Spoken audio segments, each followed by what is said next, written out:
नमस्कार, मी संकेत Deshpande. Top news मराठीच्या 9च्या बातम्यांमध्ये आपल्या सर्वांचं स्वागत. 24 तास नव्हे तर फक्त 1 तासात आपण पुण्यासह देशभरातील प्रमुख बातम्यांचा वेगवान आढावा घेणार आहोत. Manikchand Oxyrich, proudly Indian. आज धुलीवंदन आणि या धुलीवंदनानिमित्त आज पुण्यात तरुणाईसह संपूर्ण अबालवृद्धही रंगात न्हाऊन निघाल्याचं पाहायला मिळालं. यासहच प्रमुख बातम्या पाहूयात पुढील 1 तासात. आपण पाहतोय भोई प्रतिष्ठानच्या वतीने दिव्यांग मुलांसाठी खास या धुळवडीचं आयोजन करण्यात आलेलं आहे. तुम्ही माझ्या मागची जर दृश्य पाहिली तर खूप मोठ्या प्रमाणामध्ये रंगांची बरसात झालेली आहे. सर्वजण या आनंदाच्या रंगात न्हाऊन गेल्याचं पाहायला मिळत आहे. पाणी सुद्धा आहे, रंग आहेत विविध आणि आजूबाजूच्या परिसरातले नागरिक सुद्धा मोठ्या प्रमाणात या रंगपंचमीच्या धुळवडीच्या सणात सहभागी झाल्याचं पाहायला मिळत आहे. अतिशय उत्साहात आहे सगळं वातावरण इथे आपल्याला पाहायला मिळत आहे. काही राजकीय नेते सुद्धा या ठिकाणी आलेले आहेत, तसेच काही कलाकार सुद्धा आलेले आहेत आणि याच सगळ्या आनंदामध्ये धुळवडीचा हा जो सण आहे तो साजरा केला जातोय. या ठिकाणी माझ्याबरोबर नुकतेच उमेदवारी जाहीर झालेले महाविकास आघाडीचे उमेदवार रवींद्र धंगेकर आहेत. भाऊ, काय सांगाल तुम्ही? रंगपंचमीच्या रंगात न्हाऊन निघलेले पाहायला मिळतात. आज भोई प्रतिष्ठानच्या वतीनं सामाजिक बांधिलकी मानणारं हे व्यासपीठ आहे आणि दरवर्षी या कार्यक्रमाला मी येतो. आजही सहभागी झालो. पुणेकरांना धुळवडीच्या शुभेच्छा देतो. काय सांगाल? रंग खेळलात तुम्ही जोडीने?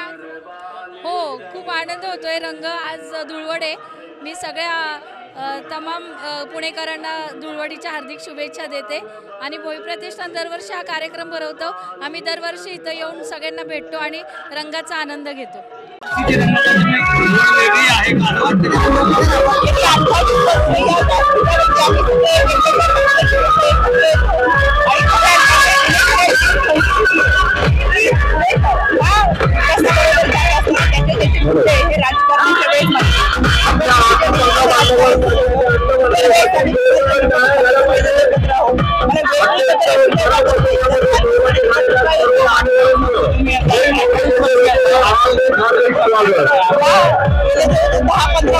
आम्ही या कार्यक्रमामध्ये एकत्र येतो आणि माझे बंधू मेधाताई आहेत. आम्ही इतर कार्यक्रमांमध्ये एकत्र असतो.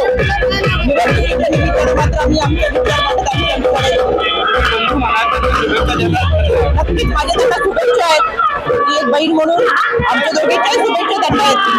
त्यांची ज्या पद्धतीने त्यांचा विचार मांडतात त्यासाठी आम्हाला शुभेच्छा आहेत. आम्ही आमच्या महायुतीसाठी प्रयत्न करणार, आमच्या उमेदवारासाठी प्रयत्न करणार म्हणून मी सांगितलं. निवडणुकीच्या व्यासपीठावरती आम्ही आमच्या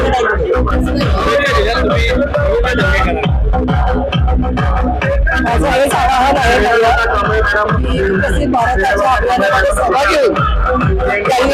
त्यांनी कमलाचं बटन दाबावं आणि नक्कीच हा सण हा त्यांच्या वतीने आयोजन केला. इतर अनेक वेगवेगळ्या पक्षाचे अनेक वेगवेगळ्या क्षेत्रातले लोक सुद्धा इथे सहभागी आणि ही पुण्याची संस्कृती आहे की ज्याच्यामध्ये सगळे आपले राजकीय अभिनिवेश आपले विचार विसरून या सणासाठी सगळेजण एकत्र सगळ्यांना शुभेच्छा. खासदार म्हणून यावर्षी आलाय तुम्ही, काहीतरी वेगळं पण आहे यावर्षी निवडणूक.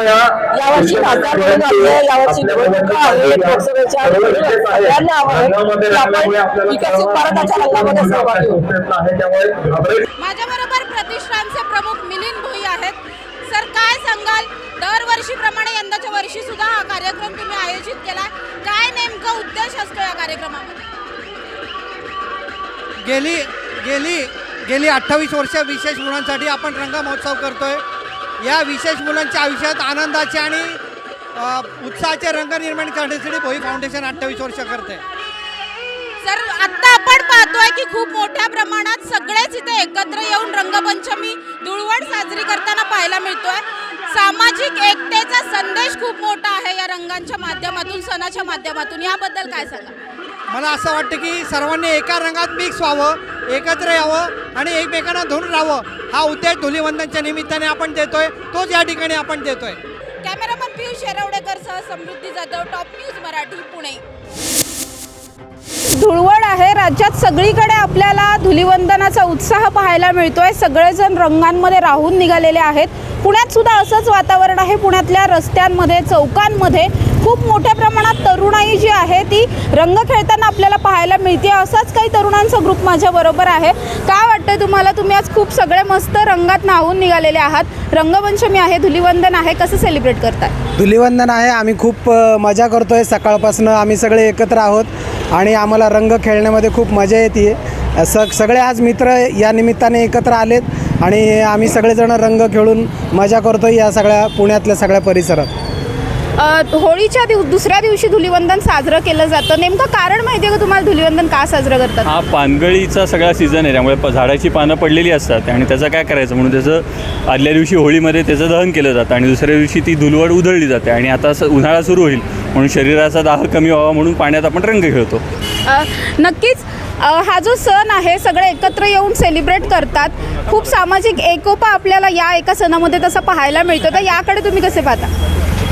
मी नक्कीच चांगल्या दृष्टीने याकडे पाहतो, कारण की कसं आहे की आपण सर्व समाजाची लोक एकत्र येऊन धुळवड खेळतो किंवा रंग खेळतो. आणि रंगात पण असं नाही आहे की हाच एका पर्टिक्युलर धर्माचा रंग आहे म्हणून आपण तोच रंग खेळायचा. तुम्ही जर बघितलं तर आम्ही सगळ्या प्रकारचे रंग खेळलेलो आहे. त्यामुळे ह्या रंगातनं आपल्याला संपूर्ण सामाजिक एकोपा पण जाणवतो. नक्कीच आज या धुलिवंदनाच्या निमित्ताने तुम्हाला आमच्या प्रेक्षकांना किंवा आपल्या समाजाला काही संदेश द्यायचा असेल तर काय सांगू? आम्ही सगळ्यांना सांगू की सगळ्यांनी रंग खेळा. या आपल्या विविधतेने नटलेल्या भारतामध्ये सगळे रंग हे एकत्र यावेत आणि हे आपण सगळे भारतीय एका नात्याने या धुलिवंदनाच्या सणाला सगळ्यांनी साजरं करावं, हाच मला संदेश सगळ्या भारतीयांना द्यावासा वाटतो. भारत माता की जय! भारत माता की जय! नक्कीच माझ्याबरोबर हे सर्वजण होते. सामाजिक एकतेचा संदेश या विविध रंगांच्या माध्यमातून दिला जातो. आज दिवसभर पुण्यामध्ये आणि राज्यभरात आपल्याला असाच वातावरण, असाच उत्साह जो आहे तो पाहायला मिळणार आहे. आणि या विविध रंगांमध्ये न्हावून यंदाची ही जी धुळवड आहे ती सगळेच जण साजरे करताना पाहायला मिळतील. पुण्याहून समृद्धी जाधव, टॉप न्यूज मराठी.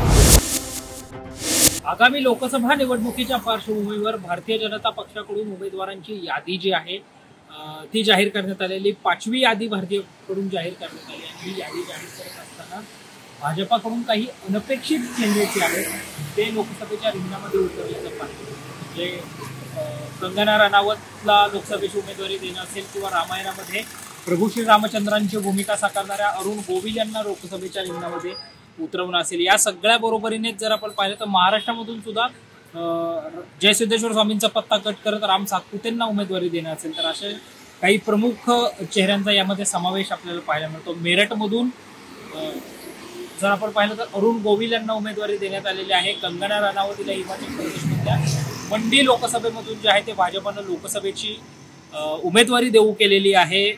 महाराष्ट्रामध्ये जर आपण पाहिलं तर सुशील मेंढे यांना पुन्हा लोकसभेची उमेदवारी देण्यात आलेली आहे. गडचिरोली चिमूरमधून अशोक मेंढे यांना पुन्हा एकदा लोकसभेची संधी देण्यात आलेली आहे. सोलापुरात मात्र जयसिद्धेश्वर स्वामींचा पत्ता कट होऊन तिथे आता राम सातपुते यांना लोकसभेची संधी देण्यात आलेली आहे. जे राम सातपुते आता माळशिरस विधानसभा मतदारसंघाचे आमदार आहेत. एकंदरीत जर आपण भाजपचं धक्कातंत्र पाहिलं तर यामध्ये सुद्धा काही अनपेक्षित नाव अगदी म्हणजे पिलभीत लोकसभा मतदारसंघातून विद्यमान खासदार वरुण गांधी यांचं तिकीट कट करून तिथे जितीन प्रसाद यांना लोकसभेची संधी देण्यात आलेली आहे. मनेका गांधी यांचं मात्र सुलतानपूर लोकसभा मतदारसंघातून उमेदवारीसाठी कायम करण्यात आल्याचं पाहायला मिळतं. यासोबतच नुकतेच काँग्रेसमधून भाजपावासी झालेले प्रसिद्ध उद्योगपती नवीन जिंदाल यांना हरियाणामधल्या कुरू क्षेत्र या ठिकाणाहून भाजपनं लोकसभेच्या रिंगणामध्ये उतरवलेलं आहे. जगदीश शेट्टर जे कर्नाटकचे माजी उपमुख्यमंत्री आहेत, विरोधी पक्षनेते आहेत, त्यांना बेलगामान लोकसभा मतदारसंघातून भाजपनं लोकसभेच्या रिंगणामध्ये उतरवल्याचं पाहायला मिळतंय. आतापर्यंत जर आपण पाहिलं तर या सगळ्या भाजपाची 5वी यादी जाहीर झाल्यानंतर प्रमुख काही लढती ज्या आहेत त्या देखील झाल्याचं पाहायला मिळते. अगदी या प्रमुख लढतींमध्ये जर आपण पाहिलं तर चंद्रपूरमध्ये मंत्री सुधीरभाऊ मुनगंटीवार जे लोकसभेचे उमेदवार आहेत भाजपचे, त्यांच्या विरोधात काँग्रेसकडून प्रतिभा बाळू धानोरकर अशी लढाई होणार आहे. सोलापूरमध्ये प्रणिती शिंदे विरुद्ध राम विठ्ठल सातपुते अशी लढाई होणार आहे. पुण्यामध्ये रवी धंगेकर विरुद्ध मुरलीधर मोहोळ अशी लढाई जी आहे ती लढाई आपल्याला या 5व्या यादीनंतर पाहायला मिळणार आहे. अजय उभेसह संकेत देशपांडे, टॉप न्यूज मराठी.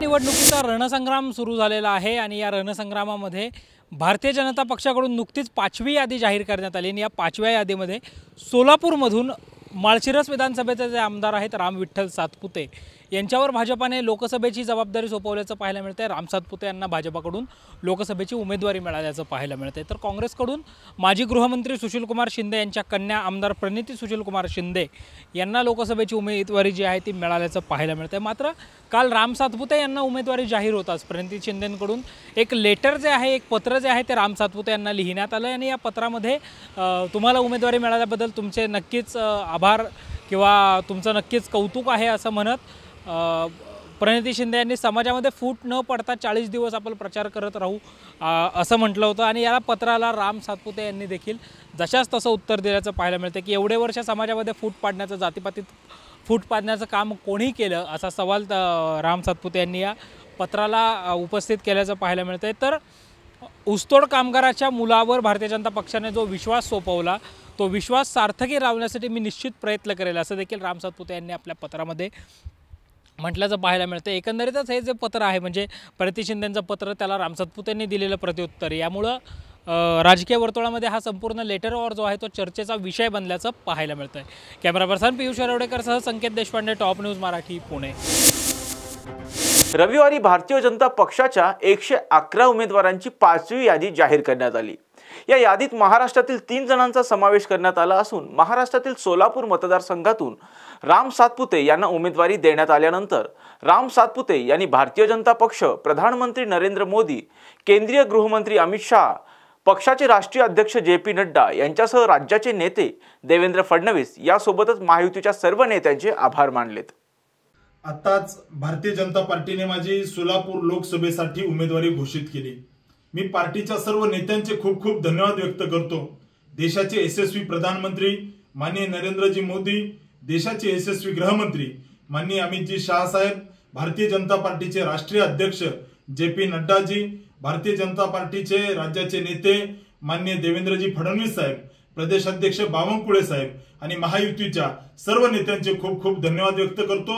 एक सामान्य कार्यकर्त्याला त्या ठिकाणी सोलापूर लोकसभेची उमेदवारी देऊन हा कार्यकर्त्याचा सन्मान जो पक्षाने केलेला आहे याबद्दल मी पक्षाचे खूप खूप धन्यवाद व्यक्त करतो। जय श्रीराम। सर्वांना, संपूर्ण महाराष्ट्राला तुम्ही वहिनी म्हणून परिचित आहेत, सुनेत्रा वहिनी। मी त्याच्या अगोदर जरा भूतकाळात जाईल, तुमचं मराठवाड्यातलं बालपण थोडंसं जाणून घेईल मी, कारण तिथनं तुमची माहेरची सुरुवात झालेली आहे। मराठवाडा परिसरामध्ये पदमसिंह पाटील फार मोठी नावाजलेली व्यक्ती, ते तुमचे थोरले बंधू। राजकारण आणि समाजकारणाचा फार मोठा वासा त्या पाटील घराण्याला होता आणि ते त्यांचे थोरले बंधू। आणि मग तुमचं शिक्षण असेल, तुमचा माहेरचा प्रवास असेल आणि तो प्रवास आणि त्याच्यामध्ये थोरल्या बंधूंचा कटाक्षपणा, आई वडिलांची थोडासा स्नेह, याच्याविषयी आम्हा सर्वांना थोडीशी माहिती दिली तर बरं पडेल। आणि हाच एक कौटुंबिक प्रश्न साधा सुद्धा मी आपल्याला विचारू।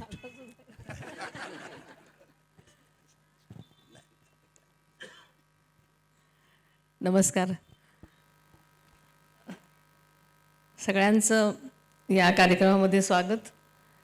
खरं तर मला अशी कल्पना नव्हती की एक लाईव्ह तुम्ही हे सगळे करणार आहात।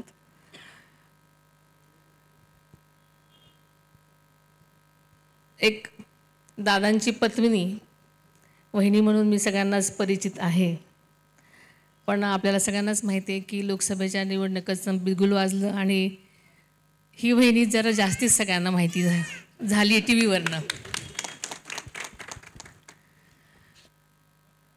मी माझं आयुष्य म्हणजे समाजकारण आणि राजकारणामध्ये जन्मल्यापासूनच आहे। आत्ता सांगितल्याप्रमाणे आदरणीय पद्मसिंह पाटलांची, जे की अनेक वर्ष राजकारणात होते, त्यांची मी धाकटी बहीण। माझे वडीलच मुळात राजकारणामध्ये होते। माझे वडील अनेक वर्ष त्या गावचे पाटील होते। तेर हे माझं गाव, उस्मानाबाद जिल्ह्यामधलं संत गोरा कुंभाराचं गाव तेर हे माझं गाव। माझे वडील पाटील होते, तेरा गावचे पाटील, त्याच्यामुळे राजकारण हे मुळातच माझ्या घरामध्ये होतं। राजकारण आणि समाजकारण जास्ती होतं, कारण आम्ही मूळचे राजे निंबाळकर, माझे वडील दत्तकाले होते तिथे आणि त्याच्यामुळे पाटलांना दत्तक आल्यामुळे मग ते पाटीलकीच पुढे चालू ठेवली. त्याच्यामुळे जन्मल्यापासून मी पाटलांची मुलगी होते आणि असं राजकारण समाजकारण घरामध्येच लहानपणापासून मी पाहत आलेली आहे.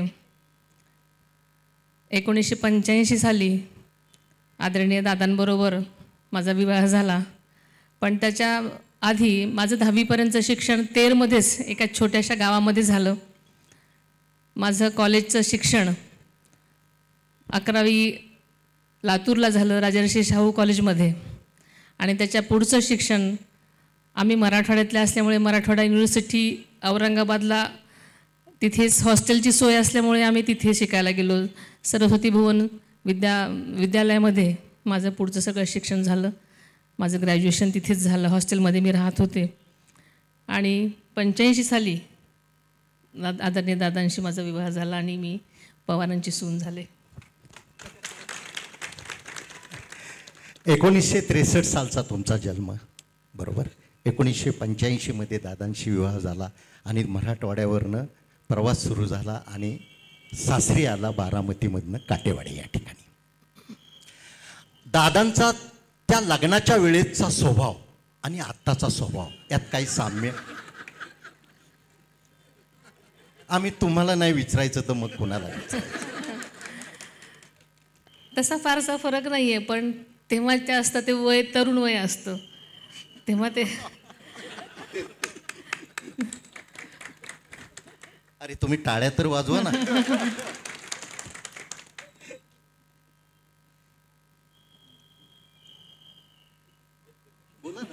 मी थांबलो. तरुण वय असतं इतपत आणि अजून तो स्वभाव नाही, स्वभाव त्यांचा तसाच आहे पहिल्यापासून. स्पष्टोक्तपणा, जे काय समोर असेल ते बोलायची सवय आहे त्यांना आणि मागे पुढे काय बोलायची सवय नाही त्यांना. जे काय असे समोर स्पष्ट, क्लिअर आणि आडपडदा कुठलाही नाही, खरं तेच बोलायचं, बरोबर. आणि समोर जे आहे ते रोखठोक बोलायचं. नाण्याच्या दोन बाजू आहेत. एक बाजू अशी सांगते दादांच्या स्वभावाविषयी, जे होईल ते रोखठोक, खोटं बोलायचं नाही. येणाऱ्या कार्यकर्त्याला जे काम होईल ते होईल, नाही होणार नाही उगाच चक्रा मारायला लावायचं नाही. आणि दुसरा एक कठोर स्वभाव, परंतु दुसरी नाण्याची बाजू म्हणजे एखादी घटना, दुर्घटना, कुठली दुःखद घटना घडली की दादांचे डोळेसुद्धा तेवढं भावनाशील सुद्धा दादा आहेत. खरं बघायला तर त्यांच्यासारखा भावनिक माणूसच दुसरा नाही आहे. त्यांचं हृदय म्हणजे एकदम क्रिस्टल क्लिअर आहे. बोलणं, स्वभाव हा वेगळा गोष्टी असतात, पण माणसाचं भावनिक असणं हा वेगळा गोष्ट आहे. आपण म्हणतो की बरेच जण म्हणतात त्यांना नारळासारखं त्यांचं स्वभाव आहे, म्हणजे अगदी आतून वरून कठीण दिसलं तरी आतून अगदी मऊ आहेत, आणि सगळं तसंच आहे त्यांचा स्वभाव. म्हणजे घरातल्या विषयी किंवा सगळ्याच विषयी अतिशय प्रेम, अतिशय त्यांना कुठंही काही झालं तरी त्यांना म्हणजे अगदी हळवं मन आहे. पण जेव्हा बोलतात तेव्हा त्यांचा आवाज, मुळातच काटेवाडीशी जास्त संबंध आल्यामुळे आणि शेती केल्यामुळे त्या बोलण्याची ढब, अशामुळे त्यांचा रोख किंवा बोलण्याचा जो पद्धत आहे ती लोकांना सतत रागवल्यासारखी, आणि त्यांचा आवाजही मोठा असल्यामुळं लोकांना वाटतं की ते अगदी रागावूनच बोलतात. पण ज्यांना सवय असते त्यांना उलट जर ते चुकून गोड बोलले तर त्यांना चुकल्यासारखं वाटतं. जे ज्यांना रागवतात त्याचंच काम पटकन होतं, हाही एक अनुभव आहे. असा सगळ्यांनाच अनुभव आहे. आता दादांचा फिटनेस, कित्येक वर्ष बघतो दादांची शरीरयष्टी तशीच आहे. दादा सकाळी उठतायत पहाटे, अगदी रात्री उशिरा झोपले तरी सकाळी पहाटे उठतात. आणि एक किस्सा सांगेल त्या अनुषंगानं. बालगंधर्वला एक कार्यक्रम होता, आप्पासाहेब रेणूच्या मित्रपरिवारानं आयोजित केला होता, दरवर्षीच केला जातो तो, म्हणजे गुरुजन सत्कार सोहळा. तो सकाळचं टायमिंग होतं, पण त्या टायमिंगच्या अगोदर दादा 45 मिनटं आले अगोदर. हे जे काही टाईम मॅनेजमेंट आहे ते दादांकडं अचूक आहे आणि ते फार घेण्यासारखं आहे. परंतु दादांचा हा फिटनेस, अगदी कमी वेळ झोप, जास्तीत जास्त कामाचा निपटारा, तर त्यांच्या फिटनेसचं काय रहस्य आहे तुम्हाला तर ते नक्कीच माहिती असायला पाहिजे. आपल्याला माहिती आहे की सकाळी उठल्यापासून ते संध्याकाळीपर्यंत ते जास्तीत जास्त त्यांचं लोकांशीच बोलणं होतं. खरं सांगायचं. पण ते त्यांच्या जेवणाच्या बाबतीमध्ये आणि अलीकडे त्यांचा जो थोडासा व्यायाम असतो त्याच्या बाबतीमध्ये ते पर्टिक्युलर असतात. 1 तास ते चालतातच आणि जेवणाच्या बाबतीमध्ये मात्र ते अगदी पर्टिक्युलर असतात. त्यांचा आहार अनेक वर्षापासून ठरलेलाच आहे आणि ते तेवढाच घेतात. आणि एक्झरसाईज म्हटलं तर एवढं दिवसभर बोलावं लागतं त्याच्यामुळे नक्कीच मला वाटतं फिट राहतात ते. वहिनी, तुम्हाला संगीत किंवा नाट्य किंवा सिनेमा यापैकी कशाची आवड आहे? मला सगळ्याचीच आवड आहे. मुळात मला संगीत आवडतं, नाटक आवडतं, सिनेमा आवडतो, म्हणजे साधारणतः सगळ्याच एंटरटेनमेंटच्या गोष्टी आवडतात. दादांचा याला अनुसरून माझा एक प्रश्न आहे वहिनी. 1 मिनिट. हो नक्की, तुमचा हक्क. काय करणार वहिनी साहेब, तुम्ही आणि दादा तुम्हाला लॉंग रूटला जायची खूप सवय आहे आणि ते जात असताना तुम्ही गाणी ऐकता का गाडीमध्ये? आणि त्यातलं कोणतं गाणं आवडेल आणि आता कुठलं तुम्ही म्हणून ना सांगणार ते आम्हाला दाखवा पाहिजे.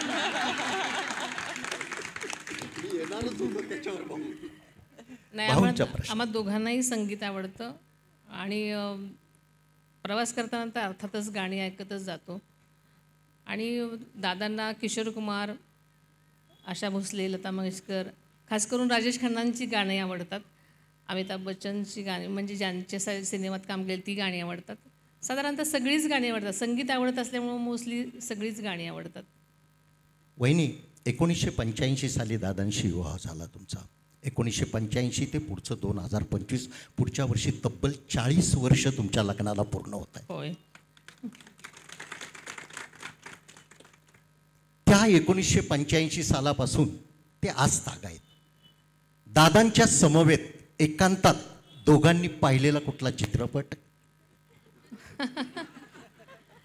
असेल ना? आहेत ना.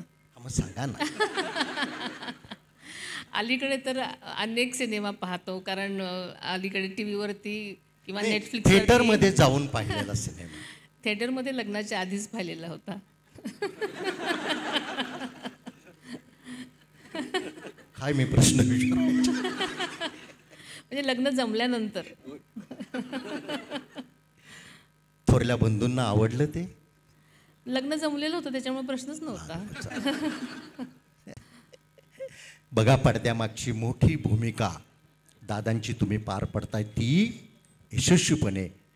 आम्ही पाहतो ज्या वेळेला मुंबईला येतो बंगल्यामध्ये, त्यावेळेला बारामतीचे असतील, पुण्यातले असतील, असंख्य महाराष्ट्रातले कार्यकर्ते असतील, त्यांना तुम्ही अटेंड करता, त्यांच्याशी बोलता, विचारपूस करता.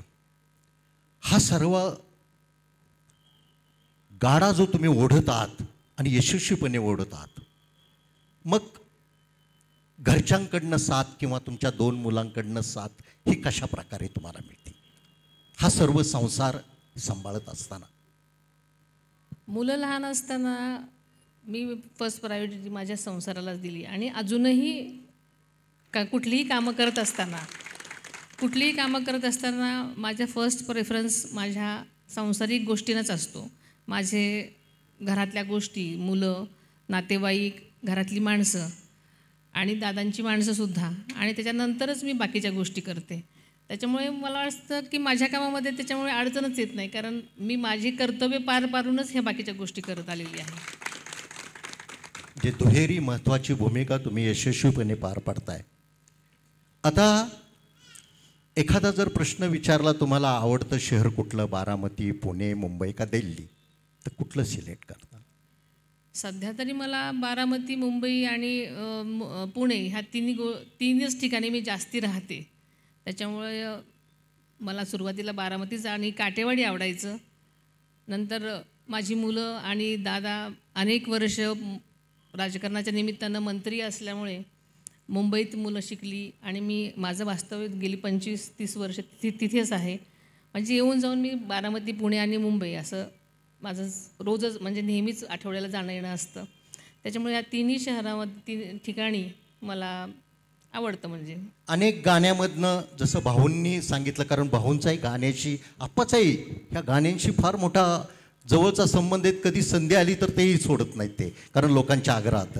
दादांचं अनेक गाण्यामधनं एखादं आवडीचं गाणं कुठलं असेल एखादं? तशी तर खूप आहेत, पण हमें तुमसे प्यार कितना हे नाही.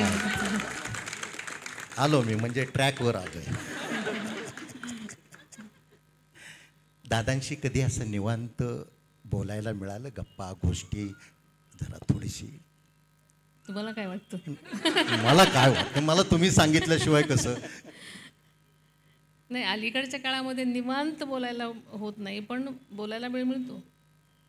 अशी संधी आली तर दादा जोक वगैरे करतात म्हणजे? दादांची एक दुसरी बाजू आपल्या सगळ्यांना माहिती नाही. ते अतिशय म्हणजे जोक करतात, हजरजबाबी आहेत खूप. म्हणजे जेव्हा फॅमिली एकत्र येते तेव्हा अतिशय सगळ्यांमध्ये रमतात, खूप साऱ्या गोष्टी करत असतात. पण आपण सगळ्यांनी एकच बाजू पाहिलेली असल्यामुळे तो भाग लोकांना माहितीच नाही आहे. हे परागजी पोद्दार आहेत, नमस्ते. प्रिंट मीडियाच्या माध्यमातून अनेकदा सुंदर लिखाण असतं शब्दधन स्वरूपात. ते काय तुम्हाला प्रश्न विचार? वहिनी, तुमचं खूप मनापासून स्वागत. ऐश्वर्या कट्ट्यावरती आम्ही नेहमीच हा दर 15 दिवसांनी ऐश्वर्या कट्टा भरवत असतो आणि अनौपचारिक गप्पांची मैफिल असं या कट्ट्याचं स्वरूप असतं. पण आज या कट्ट्याचा जो माहोल आहे तो थोडा वेगळा आहे आणि सर्वाधिक धन्यवाद दिलीप जगताप सरांना दिले पाहिजेत, कारण की सुरुवातीला जो एक ताण होता की आता हे काय विचारतायत ऐन वेळेला, पण त्यांनी हलके फुलके आणि साधे प्रश्न विचारून एकूणच वातावरण छान बनवलेलं आहे. माझ्या मनात काही जे प्रश्न आहेत, आपण दादांविषयी खूप बोललो, पण तुम्ही 40 वर्ष घर संसार या सगळ्या गोष्टी सांभाळत असताना तुमचंही कर्तृत्व स्वतःचं खूप मोठं आहे. तर आम्हाला त्याच्याविषयी थोडंसं जाणून घ्यायला आवडेल. बारामतीमधलं जे टेक्स्टाईल पार्क आहे त्याची धुरा आपण खूप समर्थपणे सांभाळता, तर ते टेक्स्टाईल पार्क तिथलं आपण ज्या पद्धतीचं व्यवस्थापन पाहता त्याच्याविषयी थोडीशी आमच्या सर्वांना माहिती द्यावी. त्या ठिकाणी 5000 महिला आत्ता तिथे रोजगाराला आहेत आणि त्या सर्व याचं व्यवस्थापन वहिनी पाहतात, तर थोडीशी आम्हाला त्याची माहिती द्यावी. त्याच्या अगोदर मला काही गोष्टी तुम्हाला सांगाव्याशा वाटतील की माझं समाजकारण 2000 सालापासून सुरू झालं. माझी मुलं थोडीशी मोठी झाली आणि मला एक महाराष्ट्र सरकारतर्फे ग्रामस्वच्छता अभियानामध्ये पहिलं आलेलं गाव पाहायची संधी मिळाली आणि मलाही असं वाटायला लागलं की आपणही काहीतरी केलं पाहिजे आणि करायचं असेल तर आपल्या गावापासूनच आपण सुरुवात केली पाहिजे. म्हणून मी माझ्या काटेवाडी या गावामध्ये ग्रामस्वच्छता अभियानासाठी प्रयत्न सुरू केले आणि प्रयत्न सुरू करताना मी अगोदर माझ्या गावाचा सर्वे केला. सर्वे केल्यानंतर माझ्या असं लक्षात आलं की माझ्या गावामध्ये 80% लोकांकडं शौचालयं नाहीत. त्याच दरम्यान केंद्र सरकारची निर्मल ग्राम योजना सुरू होती. मग मी काही दिवसापुरतं म्हटलं की आपण आणि ती सॅनिटेशनवरती निर्मल ग्राम योजना ही असते, तर मी म्हटलं की आपण निर्मल ग्राम योजना आधी करूया, नंतर आपण संत गाडगे महाराज अभियान राबवूया. आणि नंतर मग मी निर्मल ग्राम योजना सुरू केली. त्याची एक परीक्षा असते, त्याच्यामध्ये केंद्राची आणि 2-3 राज्यांची लोक आपली परीक्षा घ्यायला येतात आणि गावामध्ये सॅनिटेशनवर काम करायला लागतं, कचरा व्यवस्थापन वरती काम करायला लागतं. आणि मग मला 2007 साली मला म्हणजे माझ्या गावाला निर्मल ग्रामचा पुरस्कार राष्ट्रपतींच्या हस्ते मिळाला. आणि त्याच्यानंतर काटेवाडीच्या बाबतीमध्ये संत गाडगे महाराज योजना आम्ही राबवली. सुरुवातीला आम्ही नापास झालो, नंतर आम्ही परत पेटून उठलो आणि आम्ही परत काम केलं आणि संत गाडगे महाराज स्वच्छता अभियानामध्ये महाराष्ट्रातलं असं एकच गाव आहे त्याला इंडिव्हिज्युअल बक्षीस 25 लाखांचं मिळालेलं आहे. क्या बात आहे. आणि इथूनच माझ्या सामाजिक कामाच्या प्रवासाला सुरुवात झाली. मग काही दिवसानंतर माझ्या काटेवाडी गावाला अनेक पुरस्कार मिळाले. मग विभागीय तालुका लेवलला, जिल्हा लेवलला, विभागीय लेवलला, राज्य लेवलला अशी सगळी बक्षिसं मिळाली, शाळांची बक्षिसं मिळाली. आणि मग माझं गाव काही वर्षानंतर एक इको विलेज म्हणून भारतामध्ये गणलं गेलं. आपल्याला माहिती असेल की या इको विलेजच्या नंतर आपल्याला सर्वांना माहिती असेल की महाराष्ट्र सरकारमध्ये संतुलित पर्यावरण ग्राम योजना सुरू झाली. ती आमच्या संकल्पनेवर सुरू झाली. त्याच्यामुळे मला असं समाधान वाटतं की मी ज्या गोष्टीचे सुरुवात केली त्यावरनं महाराष्ट्र सरकारनं सुद्धा त्याची दखल घेऊन सबंध महाराष्ट्र भरती योजना सुरू केली. आणि नंतर मग मी बारामती हायटेक टेक्स्टाईल पार्क बारामतीमध्ये केंद्र सरकारची एक ती SIT योजना होती आणि त्याच्यानंतर तिथे बारामतीमध्ये त्यांना ते टेक्स्टाईल पार्क करायचं होतं आणि आमच्या बारामतीमध्ये मंजूर झालं. पण मूळ मुद्दा हा होता की woman empowerment. Baramati textile park हे साधारणतः 60 एकरावरती आहे. 11 वेगवेगळे रेडीमेडचे कपडे बनवण्याचा कारखाने आहेत. आपल्याला माहिती आहे की ग्रामीण भागामध्ये महिला 10वी-12वी झाल्या की धुणी भांडी करतात, ज्यांना गरज आहे ते, किंवा खेडेगावातल्या बायका रानात खुरपायला जातात. मग अशा बायकांना आम्ही हायटेक, ज्यांना की बेसिक शिवणकाम येतं, अशा बायकांना आम्ही हायटेक मशीनवरती प्रशिक्षण दिलं. त्यांना अतिशय चांगल्या प्रकारचं प्रशिक्षण दिलं आणि ह्या कंपन्यांमध्ये त्यांना जॉब मिळवून दिले. आणि सुरुवातीला त्यांना बेसिक 7,000 पगार मिळायचा.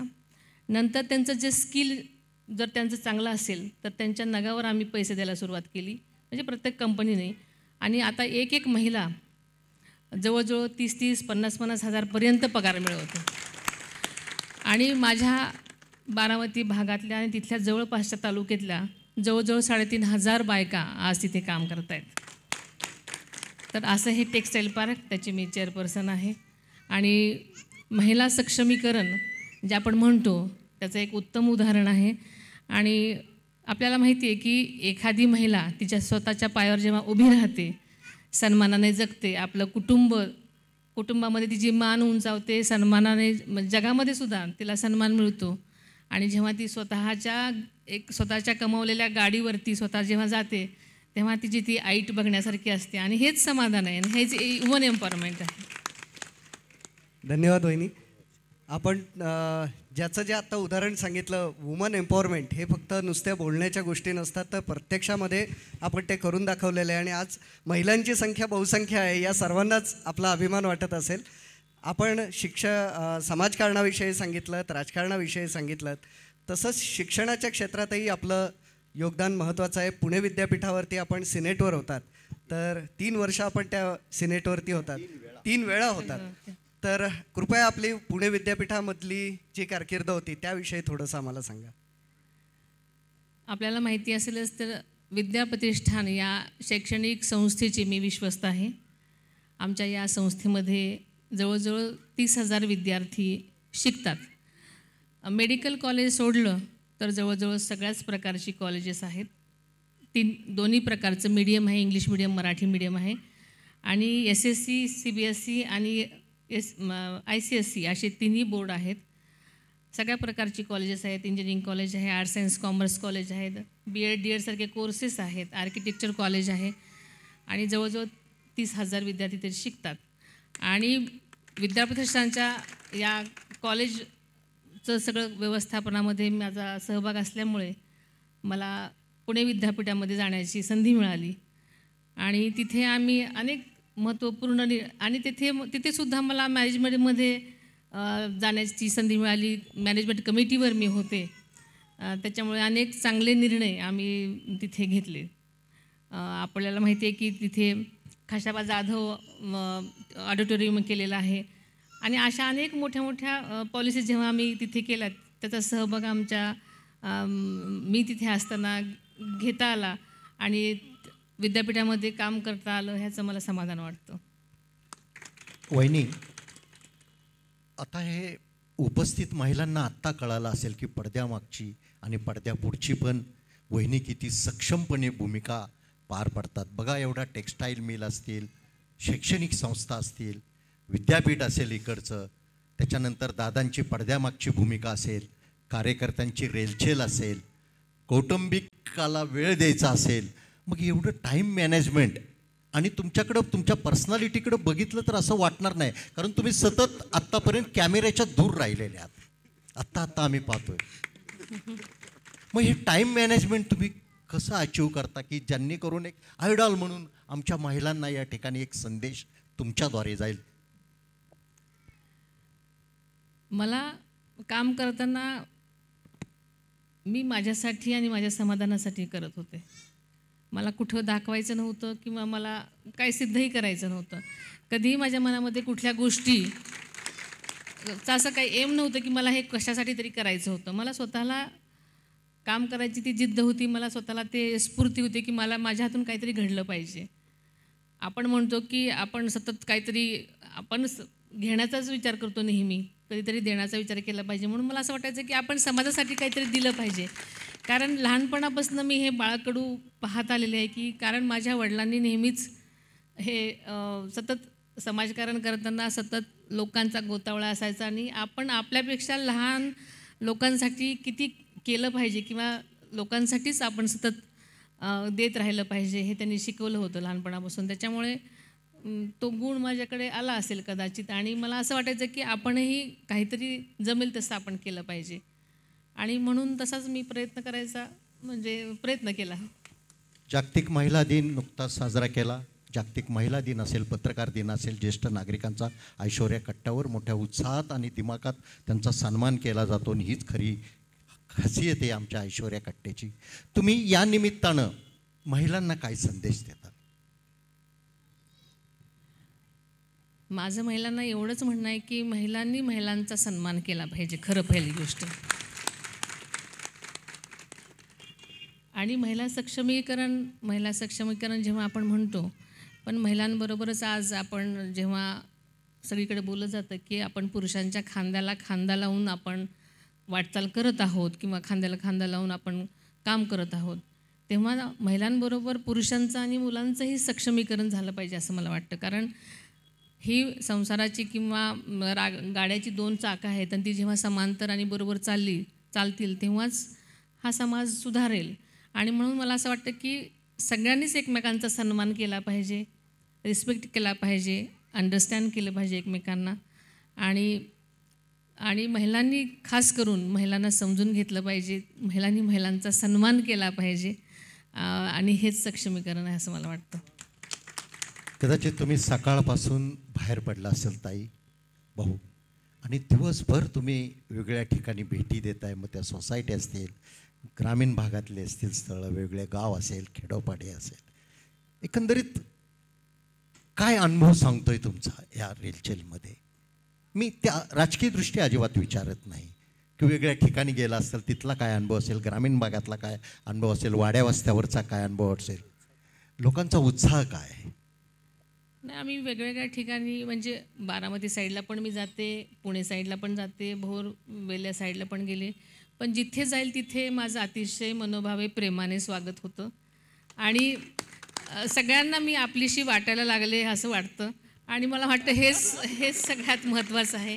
सगळे भरभरून प्रेम देत आहेत, खूप उत्साह आहे आणि जाईल तिथे सगळ्यांचा जो उत्साह बघून मलाही फार समाधान वाटतं. वहिनी, नुकताच या ठिकाणी पुस्तक प्रकाशन सोहळा दादांच्या उपस्थितीत पार पडला. एक कार्यकर्त्यांच्या आग्रहास्तव दादा नेहमी टाईम मॅनेजमेंट आणि टाईमचे पक्के आहेत, वेळेवर ते येतातच, अटेंड करतातच कार्यक्रम, ती त्यांची खासियत आहे. परंतु कार्यकर्त्याच्या आग्रहास्तव मागे त्यांनी एक कार्यक्रम त्यांनी जास्त ॲड केला त्याच्यामुळं आणि तब्बल त्यांना 1.5 तास उशीर झाला. परंतु जे काही जनसमुदाय होता दादांच्या प्रतीक्षेत त्याच्यातली एकही खुर्चीतनं कुणी उठला नाही किंवा कुणी गेटच्या बाहेर गेला नाही. त्या पुस्तक सोहळ्यामध्ये प्रकाशन सोहळ्यामध्ये आप्पासाहेब रेणुशेंनी आपलं मनोगत व्यक्त केलं. जमेन या कट्ट्याचे प्रवर्तक आहे, ज्यांची संकल्पना आहे, त्यांनी असं आपल्या मनोगतात म्हटलं, दादांना विनंती केली की तुम्ही लवकर या बारामती लोकसभा मतदारसंघाचं तिकीट डिक्लेअर करा आणि ते सुनित्रा वहिनी पवारांना द्या, बाकीची जबाबदारी आमच्यावर सोडा. मग तुमचा विजय तर नक्कीच आहे, आम्ही अथक परिश्रम करू. मग काटेवाडी म्हणजे बारामती ते दिल्ली हा प्रवास तुमचा वाढला जाणार. मग ह्या प्रवासाकडे तुम्ही भविष्यात कसं पाहणार? एकच राजकीय प्रश्न विचारला आणि हाच. तशी मी राजकारणात नव्हते, राजकारणातल्या घरामध्ये लहानपणापासून असूनही पण जे काय केलं ते नेहमीच अगदी समोर सन्मानाने फेस केलेलं आहे. त्याच्यामुळे मला वाटतं ही एक जर संधी मला मिळाली तर ती नक्कीच माझ्या परीनं मी अतिशय चांगल्या पद्धतीनं पार पाडीन. लोकांनी जर सेवेची संधी दिली तर मला वाटतं की मी अतिशय चांगला प्रयत्न करीन. आणि एकदा संधी दिल्या, प्रत्येकाला एक संधी मिळाली तरच कळेल ना की ती काय करू शकते व्यक्ती. त्याच्यामुळे आता हा मग लोकांनी ठरवायचा विषय आहे. थोडंसं थांबवतो वहिनी. ही संधी एक नवीन उमेदवार म्हणून देणार, प्रत्येकाला संधी मिळाली पाहिजे. त्याला जर संधी मिळाली नाही तर त्याचं ते कॉन्ट्रीब्युशन कसं दाखवणार.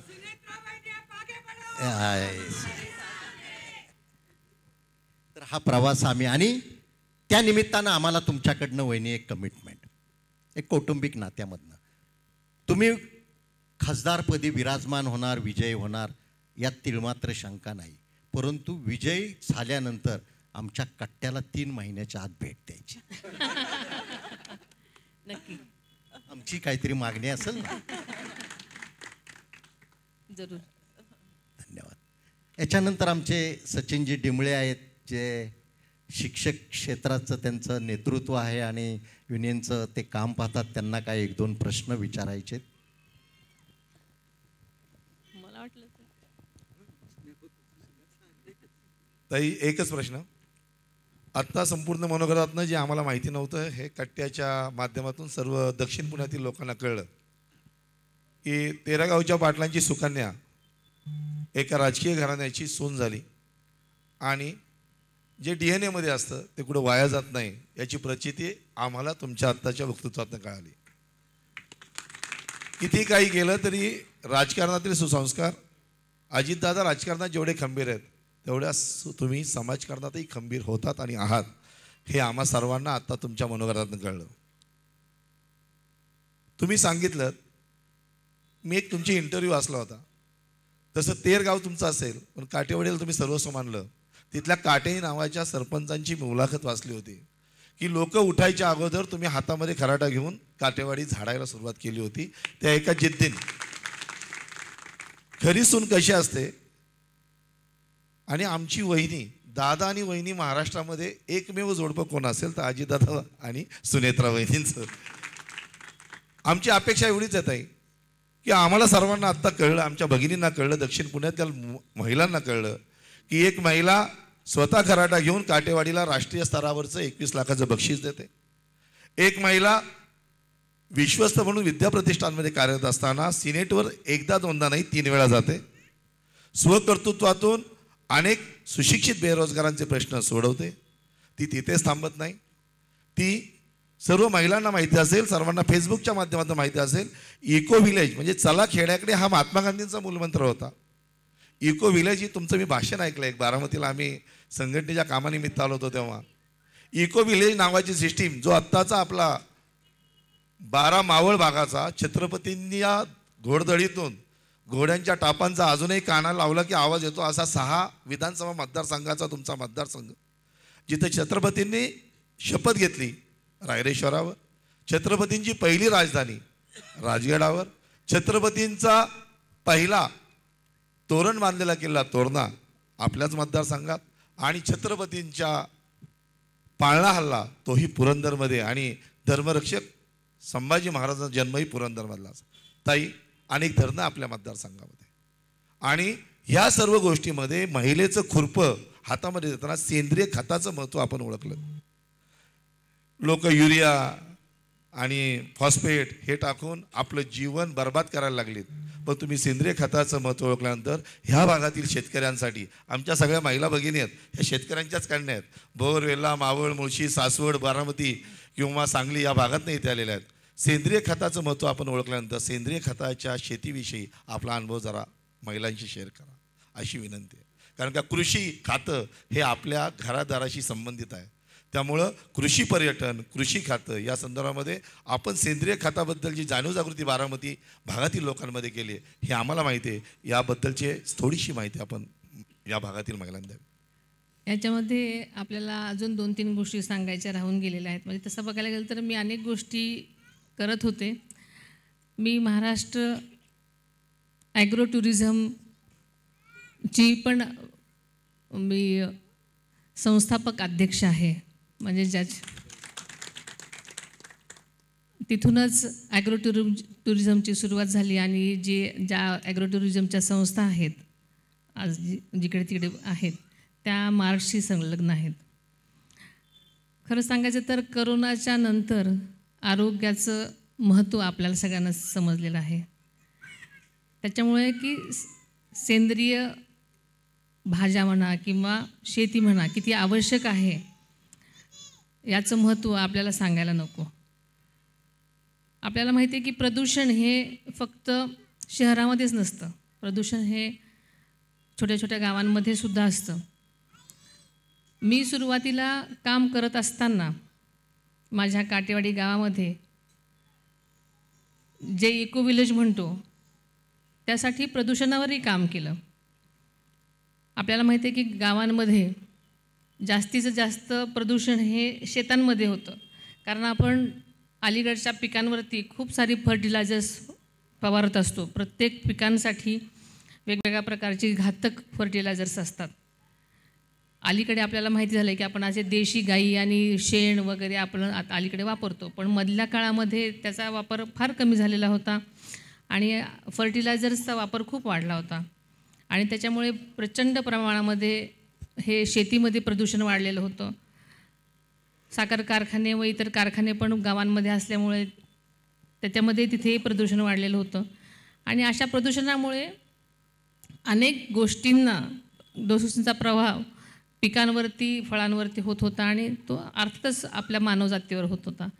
म्हणून मी या सेंद्रिय शेतीवरती काम करायचं ठरवलं आणि त्यासाठी प्रबोधन म्हणून वेगवेगळे लेक्चर्स सगळ्या ठिकाणी करायचो आम्ही आणि जेणेकरून लोकांनी जास्तीत जास्त प्रवृत्त व्हावं. पण सेंद्रिय शेती करताना फार मोठा धोका शेतकऱ्यांना हा होता की सेंद्रिय शेती करताना उत्पादन हे फार कमी व्हायचं आणि शेतकरी आधीच पिचलेला त्यातून दुष्काळ किंवा अतिवृष्टी आणि अशा सगळ्या संकटांमधून शेतकरी अजून ह्या गोष्टीची म्हणजे त्याचं धाडस करताना दिसत नव्हता. त्यामुळे त्यांचं मतपरिवर्तन करण्यासाठी लेक्चर्स देणं त्यांचं परिवर्तन कसं होईल आणि कसे हे या मार्गाला लागतील ह्याकडे आम्ही खूप प्रयत्न केला आणि सेंद्रिय शेती करण्यासाठी प्रोत्साहन देण्यासाठी आम्ही नेहमीच प्रयत्नात राहिलो आणि खूप साऱ्या ठिकाणी आम्ही सक्सेसफुल झालो. आणि आपण बघत आहात पण सेंद्रिय शेती करताना आपण एका वर्षामध्ये आपण 1 वर्ष औषध फवारलं नाही तर ती शेती विषमुक्त होत नाही. कारण अनेक वर्ष आपण जे फर्टिलायझर घातलेले असतात शेतामध्ये ते अनेक वर्ष तिथे असतातच अजून मातीमध्ये. त्याला अनेक वर्ष जावी लागतात आणि अशा अनेक गोष्टी तिथे कराव्या लागल्या. तसेच आपल्याला माहिती नसेल की मी माझी गेल्या 13 वर्षापासून एन्व्हायरमेंटल फोरम ऑफ इंडिया ही एक NGO आहे आणि त्या NGO मार्फत आम्ही जास्तीत जास्त प्रदूषणावरतीच काम करतो. त्याच्यामध्ये आरोग्य आहे, शिक्षण आहे, वेगवेगळे कॅम्प्स असतात. मी दरवर्षी कुठल्या ना कुठल्या निमित्तानं मोतीबिंदूचे कॅम्प्स भरवते. बिनटाका मोतीबिंदूचे मोफत कॅम्प्स आणि हे कॅम्प्स फक्त वयोवृद्ध लोकांसाठी असतात आणि एकही पैसा न घेता हे मी कॅम्प भरवते. 2 ते 3 दिवस हे कॅम्प्स असतात आणि त्या कॅम्प्सला